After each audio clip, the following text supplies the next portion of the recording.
Olha, tem gente que chama de Avastin, tem gente que chama de Avastin, mas o fato é que o princípio ativo dele é o bevacizumab.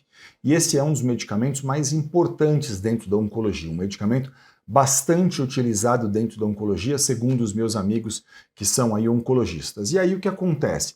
Acontece que muitas vezes o paciente tem a prescrição do Avastin, do bevacizumab, mas ele se depara com uma recusa. E ele fica pensando, por que é que recusaram dentro do meu caso?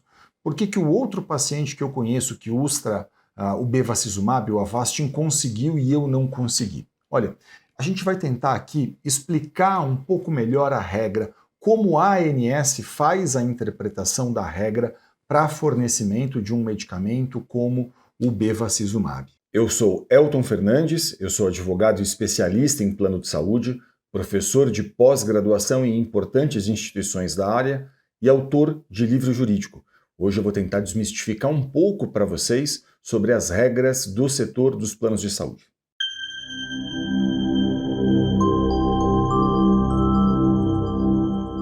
Olha, esse medicamento é um medicamento de uso ambulatorial para o tratamento do câncer. E nessa situação especificamente, a regra da ANS entende que ele tem cobertura automática e obrigatória pela operadora de plano de saúde, sempre que a prescrição do médico estiver em acordo com a bula autorizada pela Anvisa, aprovada pela Anvisa no Brasil. Então, vou repetir a regra para vocês.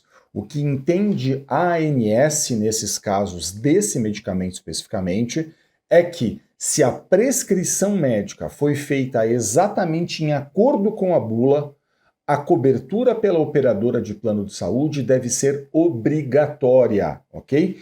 Isso é o que entende a regra da ANS. E, portanto, em que situações a operadora de plano de saúde costuma recusar esse tipo de tratamento?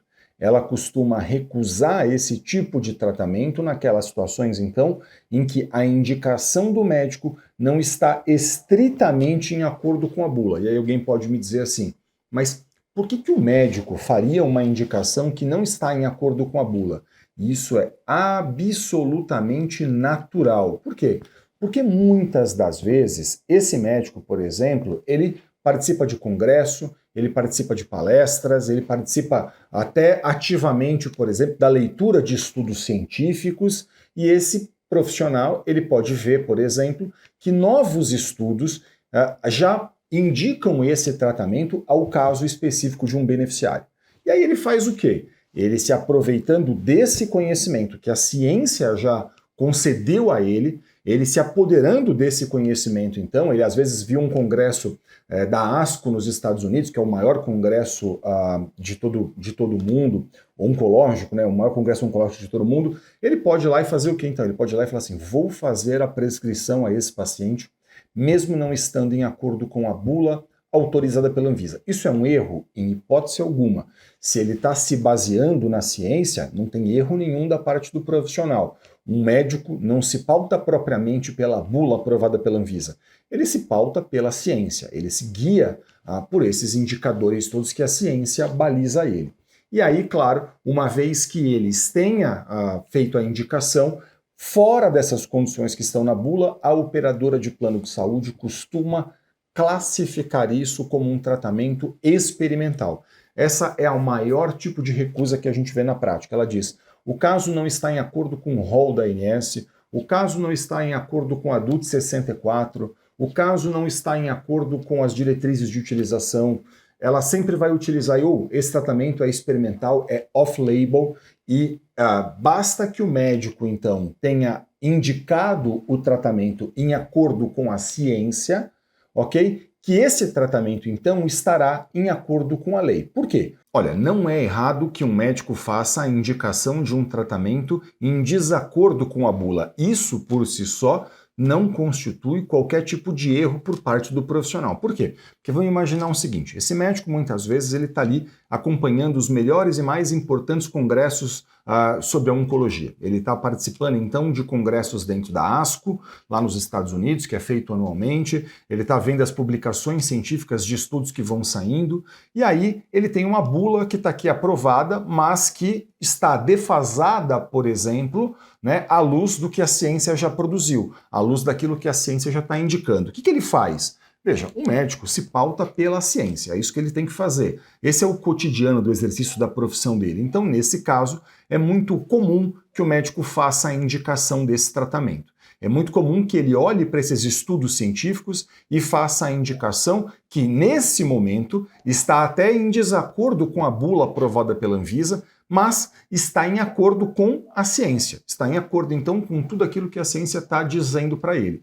Só que aí tem um descompasso entre a bula aprovada pela Anvisa e a regra da ANS, e tem um descompasso então entre a ciência. E nessa situação, claro, o médico pode ir lá e fazer um relatório, ele pode justificar tecnicamente a opção dele, ele pode ir lá e fazer explicar para a operadora de plano de saúde, então, por que esse tratamento, mesmo estando, por exemplo, em desacordo com a bula, ele é um tratamento tão relevante ao paciente. Essa é a maior razão pela qual a gente vê no cotidiano, né, no exercício da profissão, eu vejo as operadoras de planos de saúde recusando. Então, o que muitas vezes acontece é que a operadora de plano de saúde, ela diferencia o que é off-label daquilo que ela, ou melhor, ela não diferencia o que é off-label do que é experimental. Ela trata como se tudo fosse a mesma coisa. Off-label é o que não está em acordo com a bula. Experimental, no final de contas, não tem nada a ver com a bula. Experimental, a gente deve classificar isso apenas como aqueles tratamentos que não têm lastro técnico-científico. O fato de não estar na bula não faz com que um tratamento possa ser considerado experimental. E, portanto, essa regra da ANS dizendo que, estando fora da bula, a operadora de plano de saúde, ela não teria, então, em tese, a obrigação de fazer o custeio, ela está incorrendo numa afronta à lei. Né? Essa regra da ANS, ela é uma regra hierarquicamente inferior à lei. E sempre que houver uma contrariedade entre a regra da ANS e a lei, vale o que na prática? Vale a lei e não a regra da ANS. Nessa situação, um advogado especialista em plano de saúde vai poder analisar o seu caso e ele vai poder, então, a partir dessa análise, entender o seguinte: se está em acordo com a regra da ANS, ele pode, ele mesmo, inclusive, ajudar você a formalizar a reclamação dentro da ANS. Essa é uma prerrogativa que o advogado tem, que esse profissional possui. E aí, claro, se não estiver em acordo com a regra da ANS, ele vai ter que entender o caso, analisar se é, por exemplo, a situação de mover eventualmente uma ação judicial contra esse plano de saúde, a fim de buscar no Poder Judiciário a cobertura desse tipo de tratamento. Okay? Então, essa é uma possibilidade que o advogado possui. E claro, você deve estar perguntando, mas será que se eu tiver, por exemplo, que mover uma ação, como é que isso funciona? Né? Como é que seria isso na prática? Isso não vai levar muito tempo? Deixa eu explicar um pouquinho para vocês essa questão. Olha, a ação judicial é um procedimento. Esse procedimento, por exemplo, ele pode ser feito com um pedido de liminar. O que é um pedido de liminar? Né? Um pedido de liminar é um requerimento que você faz a um juiz pedindo que ele determine desde logo, desde o começo do processo, o fornecimento do tratamento que aquela pessoa precisa. Então, por exemplo, se você demonstra para um juiz que existe um direito e uma urgência, o que o juiz pode fazer? Ele pode determinar desde logo o fornecimento daquilo que você está fazendo o pedido. Então, ele olha para o caso, ele sabe que um processo vai ser longo, e bem porque o juiz sabe que um processo vai ser longo, muitas vezes ele vai poder dizer o quê? Olha, estou entendendo que nesse caso, esse beneficiário aqui ele não pode esperar o final do processo para poder usufruir desse direito.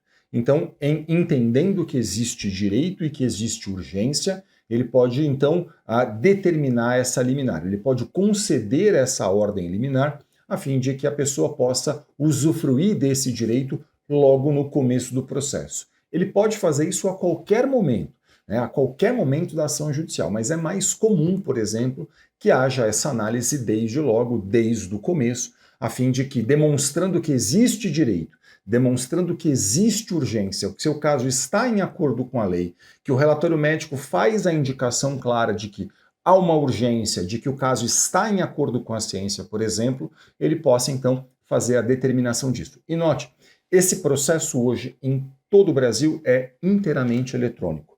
Então assim, do Oiapoque ao Chuí, não importa onde você esteja, um processo judicial é inteiramente eletrônico. Imagina que você mora na cidade de São Paulo e você vai conversar com um advogado de São Paulo. Esse profissional vai mover uma ação judicial eletrônica. Hoje existem até audiências que são feitas de forma eletrônica, embora nesses processos especificamente que envolvem plano de saúde, é incomum que haja a necessidade de uma audiência. Pode haver a necessidade de outras questões, outras provas dentro do processo, mas audiência, participação de audiência, não. Em geral, isso não é feito, mas, claro, é sempre muito importante que você converse com um profissional especialista em plano de saúde, a fim de que esse profissional possa analisar as particularidades do seu caso, entender se cabe ou não, qual o caminho vai percorrer, se entender que cabe, e esse profissional vai poder orientar você em acordo com as especificidades do seu caso. Você vai poder dizer para mim eventualmente, mas eu não conheço ninguém que seja especialista nisso. Veja, deixa eu falar uma coisa para vocês. Hoje, essa consulta com o seu advogado pode ser feita até de forma online. E eu tenho muito orgulho de dizer para vocês que em todo o Brasil, nas pós-graduações em que eu leciono, a gente forma profissionais cada vez mais capacitados, especialistas nisso, capazes de olhar profissionalmente para uma questão como essa, capazes de fazer uma análise cuidadosa de um caso, a fim de poder entender quais são as possibilidades que a gente tem, quais são os caminhos que vão ser percorridos. Então, se você não conhece um profissional aí da sua cidade, por exemplo, você pode buscar isso pela internet, fazer isso online com um profissional, não tem problema nenhum, até porque, como eu mencionei para vocês, um processo que eventualmente tenha que ser movido um processo, essa ação será eletrônica, tudo correrá eletronicamente. Então, não importa se você está numa cidade e seu advogado está na outra cidade, se você está num estado e seu advogado está muito distante de você, porque tudo isso pode ser feito hoje de forma online, e eu tenho muito orgulho de poder dizer que em todo o Brasil a gente forma nas pós-graduações em que eu leciono profissionais muitíssimo capacitados para lidar com esse tipo de questão. Então, eu sugiro muito que você converse sempre com profissionais especialistas nesse tema.